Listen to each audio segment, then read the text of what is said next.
he estado meditando por qué existen los deportes. Esto no estaba planeado.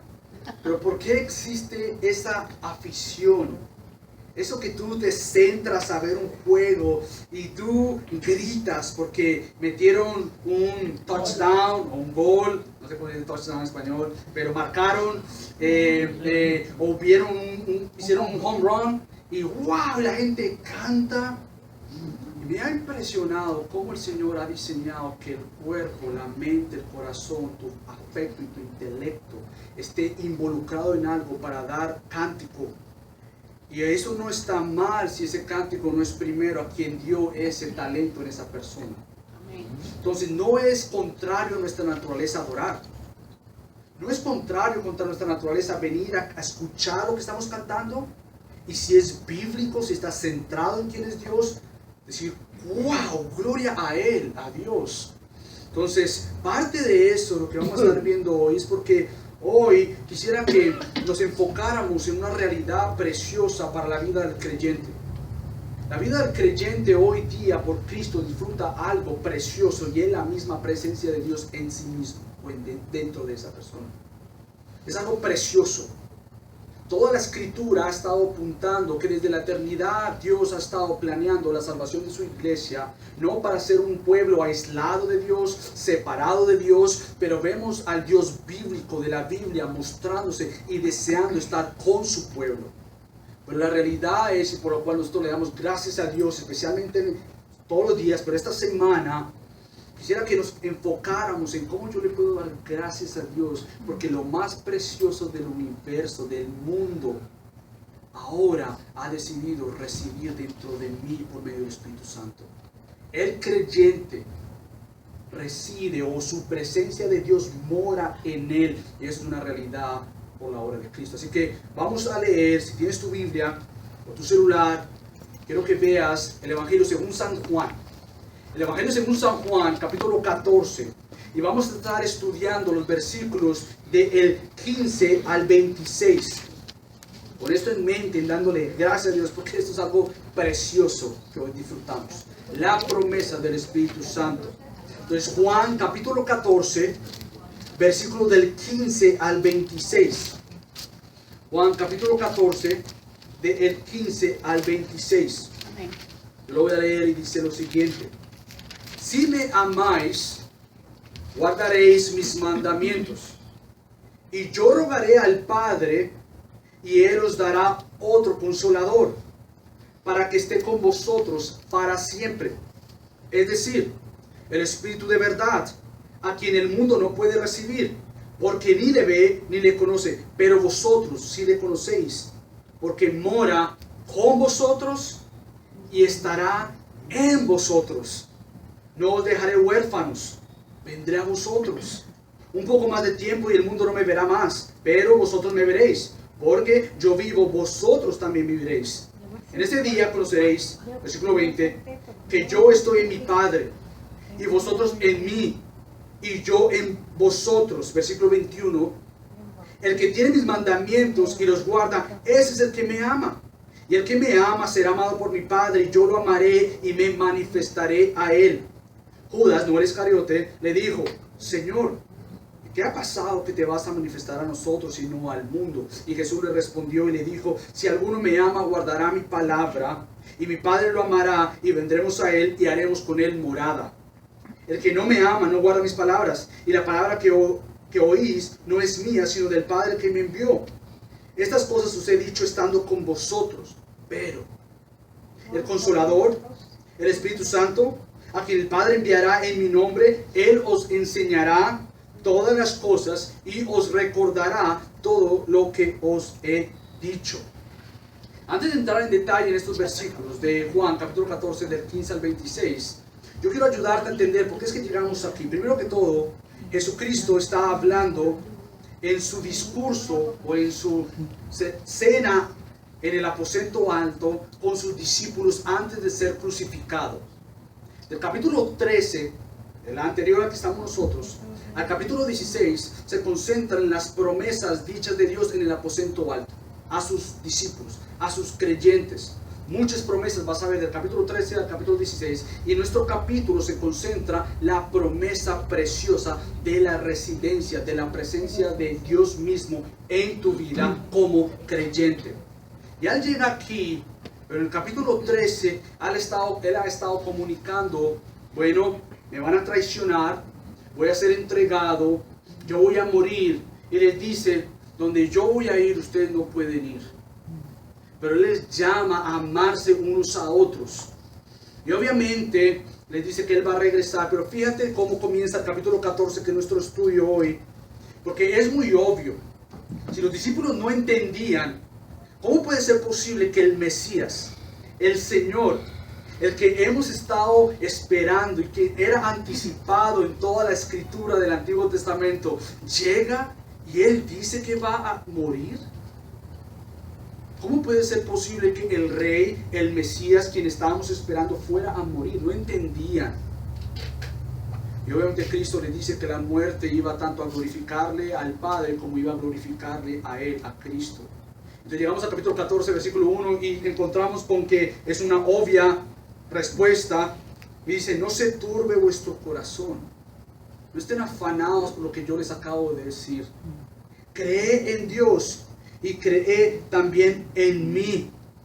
Y Él habla con que Él va a ir, después de su muerte y resurrección, a preparar un lugar para la iglesia de Dios. Y no simplemente va a preparar un lugar para la iglesia de Dios, sino que también en nuestro contexto, para entender dónde es que estamos hoy estudiando, vemos dos respuestas de Jesús a dos de sus discípulos. La primera de ellas es a Tomás, que Tomás, gozoso de decir, nos vas a llevar a un lugar, tú estás preparando un lugar para con nosotros, muéstranos el camino. Y eso le dice, el camino no es algo físico, no es como que yo te voy a dar unas direcciones y te voy a decir, sí, toma aquí la calle que ves la Coca-Cola y ves el McDonald's y vas a llegar a la izquierda. No, Jesucristo dice, no, el camino no es una dirección como tal, el camino soy yo, es una persona, yo soy el camino. Y no simplemente responde a la pregunta de Tomás, sino también a la pregunta de Felipe. Que Felipe le dice más adelante, porque Jesucristo le había dicho, mira, yo y el Padre somos uno. Y Felipe le dice, ¿ah, sí? Nos basta con que solo nos muestres al Padre. Y Jesús dice, pero ¿cuánto tiempo he estado con ustedes? Y les he dicho que si ustedes me están viendo a mí, ustedes están viendo al Padre, la misma deidad, la misma divinidad. Nadie puede decir tal cosa si no es Cristo. Y aquí vemos en resumido lo que Juan ha tratado de decir desde el principio al final. Él ha querido mostrar quién es Cristo como el Mesías, el Hijo de Dios, igual a Dios, que no hay otra salvación si no es en Cristo, y no hay otro medio para Dios si no es Cristo.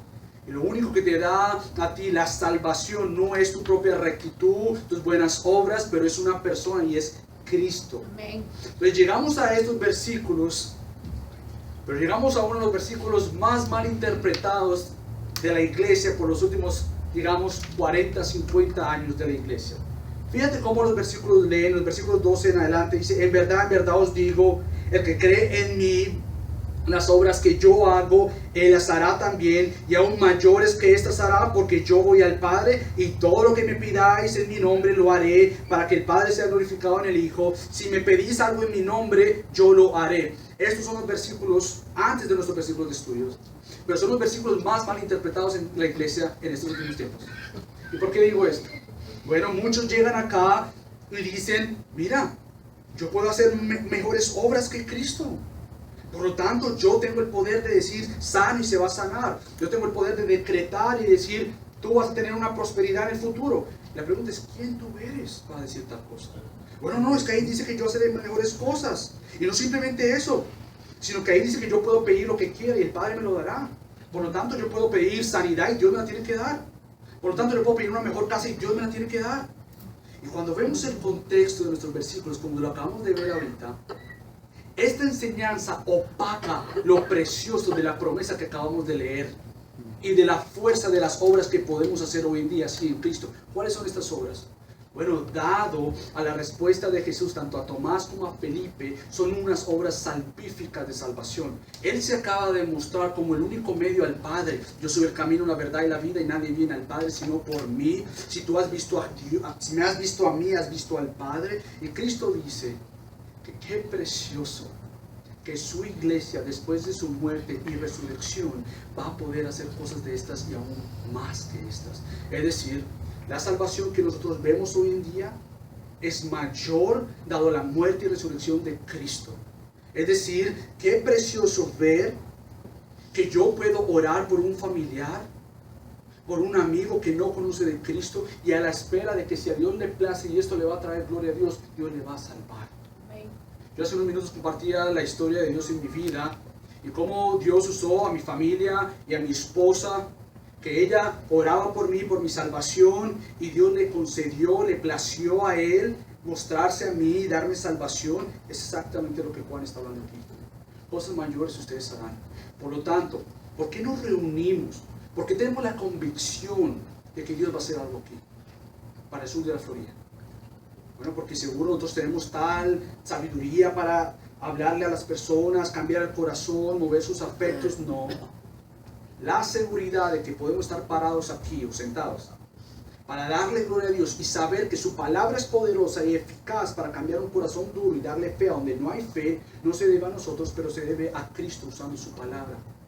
Y no simplemente se debe a eso. La pregunta es, si yo puedo proclamar el Evangelio, compartir el Evangelio, orar para que Dios salve a alguien, ¿cómo yo tengo esa fuerza? ¿De dónde yo saco la fuerza, la valentía para proclamar de Cristo?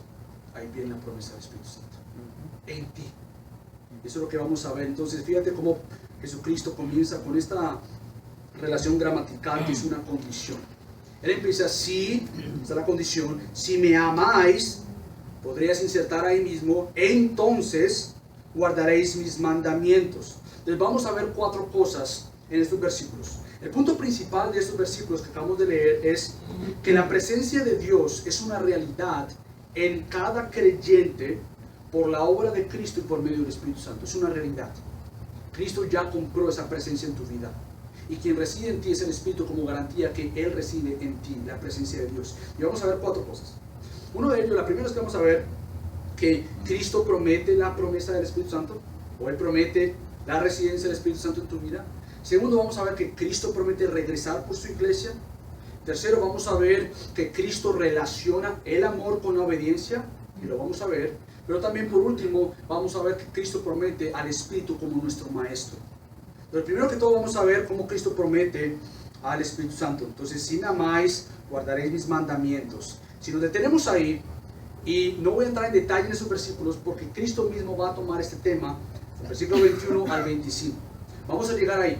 Pero es suficiente decir que lo que Cristo está diciendo aquí es que si me amas, entonces guardarás mis mandamientos. Fíjate, es importante cómo se ponen estas dos diferencias, porque Él no está diciendo guarda mis mandamientos para que entonces tú me ames. No, porque tú me amas primero, y más que eso, el hecho de que tú me puedas amar a mí se debe a que yo te he amado primero a ti. Por lo tanto, los frutos o evidencias de tu amor por mí se debe a que tú te deleitas en lo que yo me deleito. Y en donde yo me deleito más es en mi palabra, después de Cristo, lo que dice el Padre. Entonces Cristo dice, yo he mostrado mi carácter, yo he mostrado quién yo soy en mi palabra. Por lo tanto, y lo vamos a ver más adelante, si tú amas a Cristo, la consecuencia de eso es que tú ames su palabra. Es contradictorio, y vamos a ver que no puedo yo decir, yo amo a Cristo, pero no amo su palabra. Que hay muchos así. A mí me gusta Cristo, pero la palabra no me gusta la palabra. Es imposible, no puedes reconciliar estas dos. Están unidas. Tú amas a Cristo, por lo tanto amas sus mandamientos. Pero fíjate que este versículo no está aislado o separado de lo que viene. Es muy fácil leer esto y pensar en lo que yo tengo que hacer. Wow, tengo que amar y yo tengo que guardar los mandamientos. E inmediatamente nos deja un estado de lo que yo tengo que hacer por mi propia cuenta. Inmediatamente muchas veces quizás pensamos y decimos, oh, yo tengo que hacer esto. Pero fíjate cómo Cristo conecta este versículo con esa conjunción y te he dicho que amara, me amas. Si tú me amas vas a guardar mis mandamientos. Y fíjate cómo conecta esto: yo rogaré al Padre y Él os dará otro consolador para que esté con vosotros para siempre. Eso es algo precioso. Porque la manera en que tú puedes amar a Cristo y la manera en que tú puedes obedecer la palabra de Cristo se debe a que el Espíritu reside en ti. Amén. Él es el fundamento de tu amor por Cristo. Él es el fundamento de tu amor por su palabra. Tú cooperas con Cristo y cooperas con el Espíritu Santo para que Él obre en ti ese amor para con el Padre. Pero ¿te diste cuenta de algo? ¿Te diste cuenta que Él usa el otro consolador?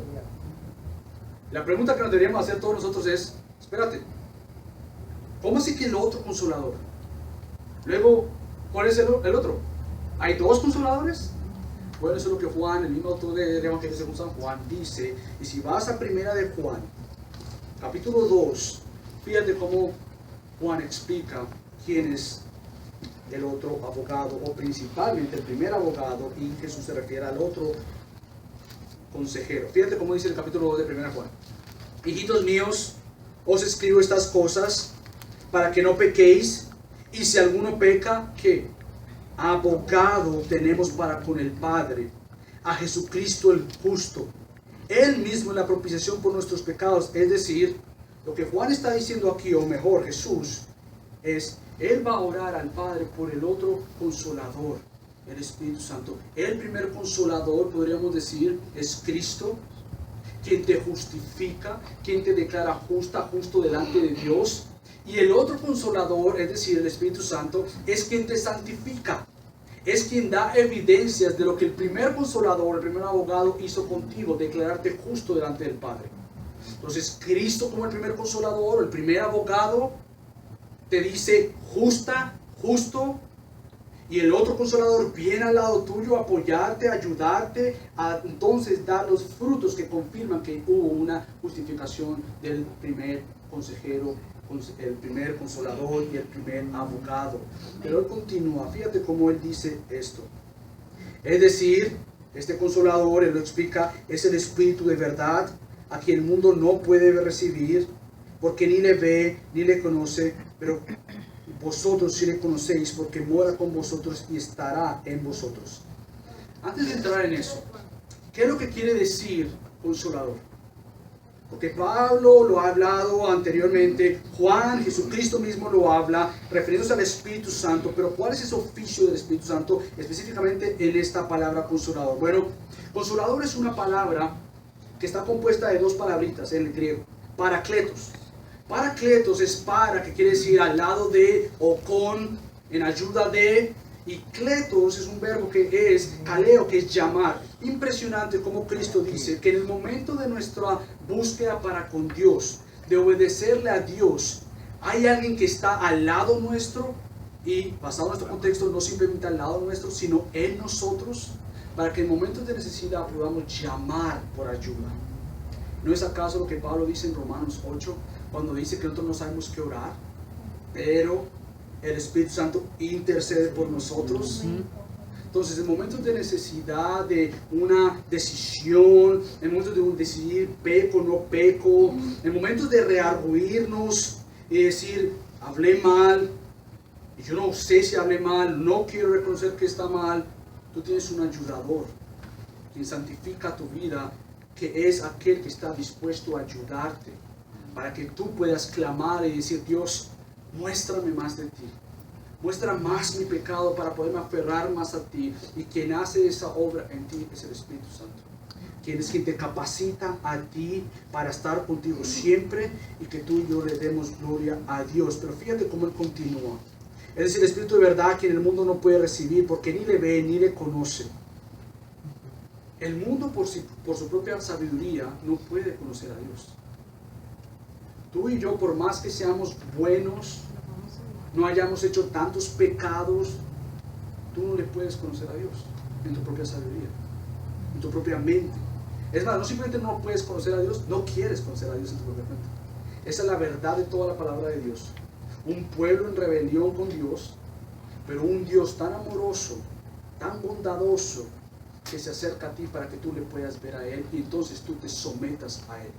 Fíjate cómo dice que el Espíritu de verdad, a quien el mundo no puede recibir. ¿Por qué? Bueno, es el Espíritu de verdad, Es decir, es el tercer miembro de la Trinidad y tiene la misma divinidad que el Padre y el Hijo. Por lo tanto, en el mundo que hay pecado, no le puede conocer. Tú no puedes reconciliar estas. Pero si hay algo precioso, y es que el Espíritu a todo creyente, y hoy día, si tú estás aquí y eres un amigo, una amiga y no has conocido a Cristo, el Espíritu Santo puede hacer que tú le conozcas a Cristo.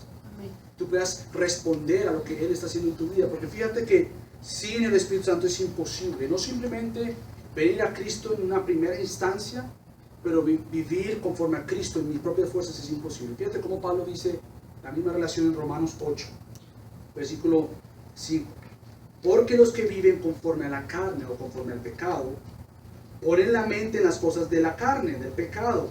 Pero los que viven conforme al Espíritu, en las cosas del Espíritu. Hay dos grupos de personas en el mundo. No hay como ese medio que la gente siempre ha querido disertar. No, pues están los malos, los buenos y los más o menos. No, hay dos grupos en realidad. Hay unos que están sometidos, controlados por el pecado. Y hay otros que aunque pecan, no son controlados por el pecado, pero son controlados por el Espíritu Santo. Esos son los dos grupos. Y Pablo dice aquí, pero los que viven conforme al Espíritu, en las cosas del Espíritu, ponen su mente. Porque la mente puesta en la carne o en el pecado es muerte. Pero la mente puesta en el Espíritu es vida y paz. Ya que la mente puesta en la carne o en el pecado es enemiga de Dios, porque no se sujeta a la ley de Dios, pues ni siquiera puede hacerlo. Es decir, antes de venir a Cristo, tu mente, mi mente, estaba tan arraigada en el pecado que desear venir a Dios no era mi plan. Buscarle a Dios, someterme a Él, no, peor. Yo no quiero ser controlado por Dios, yo quiero ser controlado por lo que yo quiero hacer. Yo soy una persona autónoma, y yo soy una persona que tiene voluntad, y yo decido cuando vengo a Él y cuando yo no vengo a Él. No, la realidad es que el pecado ha manchado tu mente, ha manchado tu voluntad, la ha hecho corrupta, es decir, tú no puedes venir a Dios por tu propia cuenta. Pero fíjate cómo Pablo continúa, y los que están en la carne no pueden agradar a Dios. Sin embargo, y esto es lo precioso del Evangelio, esto es lo precioso del por qué se necesitaba un Salvador. Sin embargo, dice Pablo, vosotros no estáis en la carne, o sea, aquellos que están en Cristo, ya no están en el pecado, aunque pecan, sino en el Espíritu. Y si en verdad el Espíritu de Dios habita en vosotros, pero si alguno no tiene el Espíritu de Cristo, de tal no es de Él. Lo que Jesucristo está diciendo aquí en Juan es que el mundo no puede convivir con Cristo. El mundo no puede disfrutar lo que el creyente disfruta, que es la presencia de Dios. Dios siendo santo, como lo vimos anteriormente, y el mundo siendo pecaminoso. Tú no puedes reconciliar esto a menos de que Cristo mismo sea quien interceda por ti y te declare justo delante del Padre. Esa es la reconciliación que el Evangelio ha tratado de hacer y haya logrado por la persona de Cristo. El mundo no le puede recibir porque ni le ve ni le conoce. Esto es claro. Porque el conocer aquí no es una mente cognitiva o una inteligencia cognitiva en que tú dices, sí, yo conozco que hay un Dios, yo conozco que se ha mostrado en Dios Padre, Dios Hijo y Dios Espíritu Santo, sí, yo conozco eso. Ese conocimiento aquí no es ese. El conocimiento que Juan está hablando acá, o Jesús mismo, es un conocimiento salvífico. Es decir, un conocimiento que tú has podido abrazar quién Dios es, cómo Él se ha mostrado una persona de Cristo, que Él ha venido a dar su vida para salvar a sus ovejas. Él ha entregado su vida y Él te ha llamado mediante el Espíritu Santo. Y nadie puede abrazar al Espíritu Santo si ha negado o niega a Cristo como su Señor y Salvador. Juan dice, o Jesús dice, no le conocen, pero vosotros sí le conocéis, porque mora con vosotros y estará en vosotros. Fíjate, es una realidad preciosa. Porque desde toda la Biblia, cuando tú ves, Dios siempre ha querido habitar con su pueblo. Lo vemos con Adán y Eva. La presencia de Dios estaba con Adán y Eva antes del pecado. Después del pecado, ellos fueron destituidos de la gloria de Dios. Pero Dios usa ¿qué? El tabernáculo y el templo como medios para que su presencia estuviera con su pueblo. Pero Jesucristo inserta algo nuevo aquí. Porque Él no simplemente dice porque mora o está con vosotros, sino que estará en vosotros. Eso es importantísimo. Que por lo tanto nosotros siempre decimos que un edificio no es un templo. Por eso es que yo me detengo de decir que esto es un templo. Porque el templo verdadero es el creyente. Entonces, esto es importante, pero no por sus cuatro paredes, sino porque los creyentes están acá. Por lo tanto, la presencia de Dios está acá porque mora en el creyente. Eso es lo que Jesucristo está diciendo, es una realidad futura. Después de que yo muera y resucite, entonces el Espíritu Santo vendrá en ustedes. Es algo precioso. Precioso porque yo no sé si te has encontrado en momentos de tomar decisión de que si peco o no peco. Yo sé que todos lo hemos hecho. Y decir, pero ¿cómo lo hago? ¿Cómo yo le hablo bien a mi esposa? O cómo ya que le hablé mal a mi esposa, reconozco que yo le hablé mal a mi esposa. La ayuda del Espíritu Santo. La ayuda del Espíritu Santo es aquella que no simplemente salva, pero gobierna al que ha salvado. Es decir, el Espíritu Santo me dirige más a ser más como Cristo, a poderle amar y obedecer su palabra. Porque reside en mí ahora, Él me guiará a ser más como Cristo. El propósito del Espíritu Santo es santificarme a ser más como Cristo. Y por lo tanto ahora no es que dependo de mí solo para obedecer a Cristo, para amar a Cristo, sino que ahora yo tengo a mi disposición todo el poder de Dios, es decir, al Espíritu Santo.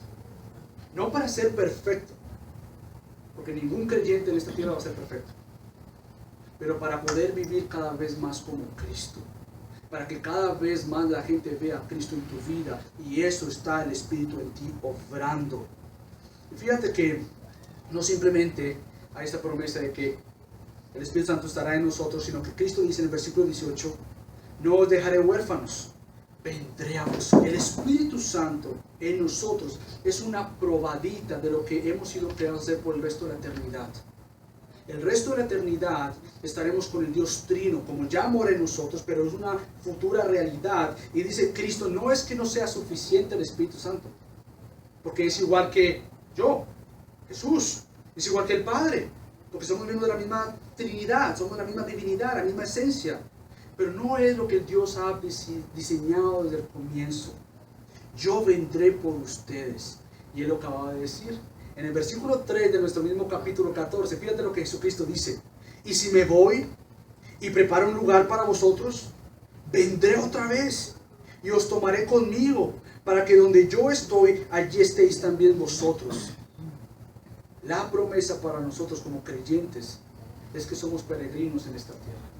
Por eso es que después el Nuevo Testamento menciona que nosotros somos ciudadanos del cielo, que nosotros estamos pensando en las cosas de arriba, porque lo que estamos aquí viviendo es una de pasada y no una eternidad. Nosotros miramos al futuro, a estar con Cristo, y Él dice, no os dejaré huérfanos, yo vendré a vosotros, esta promesa. Y Él dice, un poco más de tiempo y el mundo no me verá más, pero vosotros me veréis, porque yo vivo, vosotros también viviréis. Aquí nuevamente Cristo está haciendo esta diferencia. Y Él dice, el mundo no me verá más, pero vosotros me veréis. ¿Por qué? Porque yo vivo, vosotros también viviréis. Esto es una referencia a lo que Cristo ya estaba hablando desde que habló de la muerte de Lázaro y la resurrección de Lázaro en el capítulo 11. Él estaba diciendo en el capítulo 11, fíjate lo que Cristo dice en el versículo 25, Jesús le dijo, yo soy la resurrección y la vida. El que cree en mí, aunque muera, vivirá. Y todo el que vive y cree en mí, no morirá jamás. Y la pregunta es, ¿crees esto? Cristo está diciendo acá que todo aquel que cree en Cristo nunca va a morir. Y tú te preguntas, espérate, yo creo que los cristianos mueren, luego se van al cielo de una vez. De inmediato nunca ven muerte. No, si vemos muerte física, porque esto es consecuencia del pecado, que vamos a morir, pero la realidad es que nuestra alma nunca va a morir. Por el resto de la eternidad estaremos con el Padre. Pero hay otra realidad que la Biblia presenta, y es que tanto el no creyente también va a vivir por el resto de la eternidad, pero no en el paraíso con Cristo, no en la nueva creación, sino una eterna condenación por su propio pecado. Pero Juan nos está diciendo nuevamente, Cristo es, pero ¿crees esto? ¿Crees que yo soy el camino, que yo soy la verdad, pero crees que yo soy la vida y la resurrección? El que cree en mí, aunque muera, vivirá. Y Cristo está diciendo a sus discípulos, no se preocupen, ustedes me van a volver a ver, porque yo vivo. La consecuencia de que yo vive, de que yo gobierne, va a ser que tú vivas y gobiernes a la par mía por el resto de la eternidad. Y dice ahora Jesús, En ese día conoceréis que yo estoy en mi Padre y vosotros en mí y yo en vosotros. Esto es algo único para el creyente. El Dios de la creación, el Dios eterno, te ha unido a su relación trinitaria. Y yo no sé si tú logras entender esto.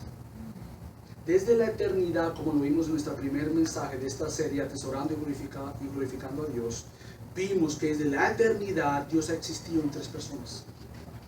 Nunca ha dejado de existir, nunca fueron creados. Desde la eternidad Él creó para comunicar su plenitud. Y Él ha creado con el propósito de que tú y yo disfrutemos de su presencia. Y Cristo ha comprado esta unión a esta relación trinitaria eterna. Y Dios ha hecho ese milagro en la persona de Cristo. Y Él dice, en ese día, ¿qué día? Bueno, Cristo había estado hablando de la resurrección. La resurrección de Cristo confirma que el Padre aceptó su sacrificio. Y en ese día, cuando yo resucite, porque lo vemos cuando Cristo resucita, se presenta aquí a sus discípulos. Y aunque creían que era otro hombre igual, le dicen, ¿tú no has escuchado? ¿Has estado aquí? ¿No has escuchado lo que ha pasado? Cristo fue crucificado y murió. Y después Cristo se muestra y dice, yo soy Cristo. Entonces ellos han visto en ese día que conocieron que todo lo que Cristo había estado hablando es verdad. Y la resurrección de Cristo confirma que Él ha comprado tu resurrección como creyente. Porque fíjate cómo Pablo dice esto en Colosenses 3. Si habéis pues resucitado con Cristo, buscad las cosas de arriba, donde está Cristo sentado a la diestra. Poned la mirada en las cosas de arriba, no en las de la tierra. Porque habéis muerto y vuestra vida está escondida con Cristo en Dios. La vida que tú y yo vivimos como creyentes en la tierra está escondida en Dios y en Cristo. Es decir, nada puede separarte de su amor, nada puede traerte condenación a ti, porque Cristo ya lo hizo todo. Y Cristo dice, en ese día conoceréis que yo estoy en mi Padre y vosotros en mí y yo en vosotros. Y aquí es donde Él comienza nuevamente a hablar el tema del amor y la obediencia. Fíjate cómo Él comienza el versículo 21, el que tiene mis mandamientos y los guarda, ese es el que me ama, y el que me ama será amado por mi Padre, yo lo amaré y me manifestaré a Él. Es interesante, porque la obediencia a Dios surge de un amor por su Hijo. Y este amor que surge por amar a su palabra es todo levantado o ocurre por medio del Espíritu Santo. Esta relación que existe en que yo amo a Cristo y amo su palabra es una consecuencia de yo amar a Cristo, es que yo amo su palabra, porque en su palabra es donde Él se ha mostrado más claro quién Él es. Y Él ha dicho, el que tiene mis mandamientos y los guarda. La manera de guardar los mandamientos es obedeciéndolos. Y fíjate que Cristo no le habla aquí a un pueblo para que entre en una relación con Cristo por medio de los mandamientos. Yo no sé cuántos de ustedes han pensado, cada vez que uno lee los mandamientos, y lo que Cristo está diciendo aquí no son los 10 mandamientos, sino su palabra entera. Cuando tú lees la palabra de Dios, ¿por qué la lees? ¿La lees porque tú quieres entrar en una relación con Dios? ¿O la lees porque ya tienes una relación con Dios? Eso es diferente. Porque lo que Cristo está diciendo es que el que me ama, es decir, el que ya tiene una relación conmigo, se va a deleitar en leer la palabra mía. No es que tú leas la palabra para que entonces entres en el amor de Cristo. Es un fundamento el amor que Él ha mostrado en Cristo y te capacita, y por lo tanto tu deleite está en hacer lo que Él hace, y es glorificarse por medio de su palabra. Entonces la manera en que yo le conozco al Padre es guardando sus mandamientos, porque ya estoy en el Padre. La manera en que yo leo la palabra de Dios no es porque si yo no la leo, Dios se va a enojar y me va a condenar. No, porque Romanos 8:1 dice que para todos aquellos que están en Cristo ya no hay condenación. Es como, por ejemplo, cuando tú le escribías, y espero que le sigamos escribiendo, a tu esposa una carta o a tu esposo una carta. Tú no la lees para entrar en un matrimonio. Tú la lees y la escribiste porque ya estás en un matrimonio. Cristo está diciendo, mi palabra es mi carta de quién yo soy, y para que tú te conozcas más a ti, me conozcas más a mí, esta es tu palabra, mi palabra. Léela. No porque entonces vas a entrar en una relación, pero porque ya estás en una relación conmigo. Y entonces es un disfrute, es un deleite. Y yo sé que es difícil, aunque entendamos esto, que yo la leo para conocerte más a ti, para deleitarme más en ti, aún así sigue siendo una carga muchas veces para nosotros, pero vamos a ver cómo esto cambia por el Espíritu Santo en nosotros. Pero fíjate cómo Jesucristo continúa, y el que me ama, yo me manifestaré a él, dice en el versículo 21, será amado por mi Padre, yo lo amaré y me manifestaré a él. La manera en que Cristo se manifiesta cada vez más a tu vida es por medio de su palabra. Por eso es que Él conecta mis mandamientos, los guarda, me ama y me manifiesto a Él. Muchos de nosotros hemos escuchado en muchas iglesias donde hay una nueva revelación, donde quizás soñé algo la noche anterior, quizás donde Cristo me mostró algo, el Espíritu Santo me mostró algo, pero nunca referenciamos la palabra de Dios. Lo que Cristo está diciendo es: yo no me manifiesto si mi palabra no está siendo enseñada o predicada. Yo no me manifiesto a tu vida si no hay una lectura de mi palabra. Porque yo me manifiesto a tu vida por medio de la palabra mía. Por eso es que nuestro deseo es que como iglesia seamos una iglesia bibliocéntrica. Es decir, que lo que vengamos a escuchar semana tras semana no sea una nueva revelación que me pasó la noche anterior, pero que sea la revelación de Dios, es decir, su palabra. Que nuestro deseo primario de venir domingo tras domingo sea: háblame Dios por medio de tu palabra. Porque más confiable es su palabra que la palabra de un ser humano. Más confiable y más se va a mostrar Él cuando su palabra sea predicada. Por eso Pablo dice otra vez en Colosenses 3:16 que la palabra de Cristo habite en abundancia en vuestros corazones. Que habite, que la palabra de Cristo, y que podamos ser una iglesia que sea conocida no porque tuviera una nueva revelación por una persona que vino a dar una revelación, sino porque es una iglesia que está saturada y centrada en la palabra de Dios. Entonces Cristo dice: yo lo amaré y me manifestaré a él. Y Judas pregunta: pero espérate, ¿cómo así que te vas a mostrar a nosotros nomás y no todo al mundo? Y Cristo como que ignora la respuesta, la pregunta, y contesta de otra manera. Pero nuevamente Él sigue hablando de que a los que yo me voy a manifestar son los que yo he amado, por lo tanto me aman, pero también son los que se han deleitado y dan fruto en mi palabra. Fíjate cómo el Salmo 1 habla de esto, y es uno de mis salmos favoritos, pero fíjate cómo dice: cuán bienaventurado es el hombre que no anda en el consejo de los impíos, ni se detiene en el camino de los pecadores, ni se sienta en la silla de los encarnecedores. Entonces, si no es esto, ¿qué es lo que hace una persona saturada de la Biblia? Bueno, sino que en la ley, la palabra del Señor de Jehová, está su deleite. Y en su ley medita de día y de noche. Y entonces, ¿cuál es el fruto de esto? ¿Qué es lo que sucede cuando tú y yo nos arraizamos, nos deleitamos, nos empapamos de la palabra de Dios? ¿Qué es lo que va a suceder en tu vida? Bueno, será como árbol firmemente plantado junto a corrientes de agua que da su fruto a su tiempo. Y sus hojas no se marchita y todo lo que hace prospera. Es decir, si tú quieres saber cómo poder amar más a tu esposo, a tu esposa, cómo disciplinar a tus hijos, cómo ser un buen hospitalario en la casa o bienvenida a otras personas, cómo tú adoras más a Cristo, está acá.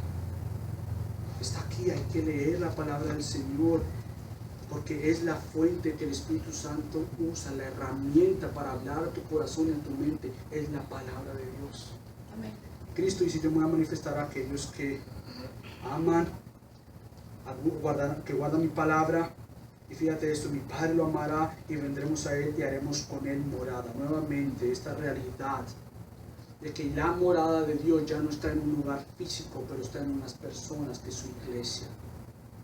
Yo no tengo que ir a la iglesia para buscar la presencia de Dios si ya estoy en Cristo. Yo donde estoy puedo venir al Padre, viniéndole a Él, confiado en que Cristo ha comprado mi justificación y he sido declarado justo delante de Él, pero también puedo venir a Él sabiendo que Él está conmigo. Y por supuesto que esto es parte de ser creyente, la adoración corporal o la adoración que todos venimos juntos, porque es un mandato del Señor también. Pero fíjate cómo conecta Jesucristo todo esto. Y dice: el que no me ama no guarda mis palabras, y la palabra que oís no es mía, sino el Padre que me ha enviado. Nuevamente Él ha estado mostrando que Jesús es Dios, y que lo que Él dice, lo que el Padre dice, que el mensajero es Cristo, sí, pero el mensajero, más que el mensajero de traer un mensaje, es el mensaje mismo de Dios. Y lo que Cristo dice no contradice al Padre, y lo que el Padre dice no contradice al Hijo. Esta relación de uno, de unidad eterna. Y estas cosas os he dicho estando con vosotros. Pero fíjate cómo Cristo muestra nuevamente esta promesa del Espíritu Santo como nuestro Maestro. Porque tú no estás viviendo tu vida cristiana solo, sola. Tú no eres un creyente que trata de ver si pues, de alguna manera tú puedes entender a Dios. No solo. Porque fíjate, pero el Consolador, y con esto termino, el Espíritu Santo, a quien el Padre enviará en mi nombre, Él hace dos cosas. Os enseñará todas las cosas, que es algo precioso, porque cuando yo voy a entrar al estudio de la Biblia, yo puedo estar confiado que el Espíritu Santo me va a enseñar todas las cosas. Es decir, yo puedo venir junto con la iglesia y tratar de estudiar el texto, la Biblia, no por mi propio conocimiento, sino que Dios en su gracia nos ha dado el Espíritu Santo para que Él me instruya y me enseñe. Por eso que nosotros creemos que todo creyente puede entender la Biblia. No simplemente los líderes o los pastores. Todo creyente puede sentarse y estar seguro que su Padre le hablará. Dios no hace esa jerarquía que dice, no, yo solo le voy a hablar al hijo mayor, por ejemplo, o solo le voy a hablar a los que son líderes y los demás escuchen. No. Si bien es cierto que Dios le ha dado a la iglesia pastores, ancianos, para cuidar su rebaño, para guiarlos a la palabra de Dios, mi tarea no es decirte, esto es imposible, yo solo la puedo leer. No, mi tarea es ayudarte a que tú veas más de Cristo en su palabra y que este ver te motive y te lleve a la semana a verle más a Él, a preguntarte cómo es que esto está siendo explicado, cómo yo lo entiendo mejor y pedir ayuda al que es el Paracletos, el Consolador, el que está ahí a tu disposición, decirle, ven, ayúdame, yo no puedo entender tu palabra solo, te necesito, Espíritu Santo, ven Dios, ayúdame y háblame, y obviamente confirmar, porque hoy en día, otra cosa que se hace muy a menudo es, no, pero es que el Espíritu Santo me reveló esto. Pero espérate, pero es que eso no es lo que dice ahí. No, el Espíritu Santo me lo reveló. Pero es que la iglesia no acabó de nacer ayer. La iglesia hace 2000 años de historia que tiene. ¿Cómo tú vas a decir algo nuevo hoy si por 2000 años de historia Dios nos ha mostrado de esa manera? ¿Cómo tú vas a sacar esto? Bueno, no, es que el Espíritu Santo me habló. No. El Espíritu Santo ha hablado y ha sido fiel en guardar a su iglesia por 2000 años de historia, y vemos algo que yo les he estado diciendo últimamente, que estamos viendo un avivamiento por de regreso a la palabra de Dios. Y eso es lo que Dios está haciendo. Un deleite en conocerle, y Él nos enseñará todas las cosas, y no solamente nos enseñará, sino que nos recordará todo lo que os he dicho. ¿Y dónde es que está escrito lo que Jesucristo nos ha enseñado? Su palabra. Su palabra. Por lo tanto, nosotros nos ponemos de pie, o la iglesia está fundamentada bajo Cristo y su palabra. Por eso siempre yo he dicho que cuando yo enseñe, cuando yo predique, cuando alguien enseñe o predique, tanto yo soy responsable con lo que yo digo, pero el que escucha es responsable. Yo siempre te he dicho, trata de escribir y de preguntar si hay algo que no ha sido claro. Para eso estamos grabando los videos, los sermones, para que tú vayas a casa y leas. Y yo no estoy de acuerdo con esto, no entendí esto. Y estudiemos juntos la palabra de Dios, porque es donde Dios se ha manifestado. Así que tú tienes algo precioso si estás en Cristo. Y es la presencia del Espíritu Santo en tu vida. Quien te ayuda a vivir más para su gloria, quien te apunta a Cristo, quien te enseña a vivir conforme a lo que Dios ha dicho que Él quiere que tú vivas. Pide ayuda, y tiene la mejor ayuda del mundo, a Dios mismo en ti, para vivir conforme a los propósitos de Dios, vidas íntegras, vidas que reflejen y den fruto, evidencias que realmente tú has creído en Cristo, pero es un árbol que está dando fruto y evidencia de salvación. Y si tú estás aquí y quizás tú no has conocido a Cristo como tu Señor y tu Salvador, es decir, quizás tú no has visto hasta ahora que el único medio de salvación no son tus obras, no es cuánto tiempo llevas en la iglesia, no es porque tú lees la Biblia desde que naciste, casi, sino es Cristo. Y hasta que tú no reconozcas que tú estás en bancarrota ante Dios y lo único que tú le traes a Dios es tu pecado y tú necesitas esta justificación de Cristo. Así que yo oro por ti, que quizás no has conocido a Cristo, que Dios te dé ojos para ver, oídos para escuchar y venir ante Él. Todo esto lo hace el Espíritu Santo. Así que si hoy es el día de salvación para tu vida, aquí queremos hablar contigo.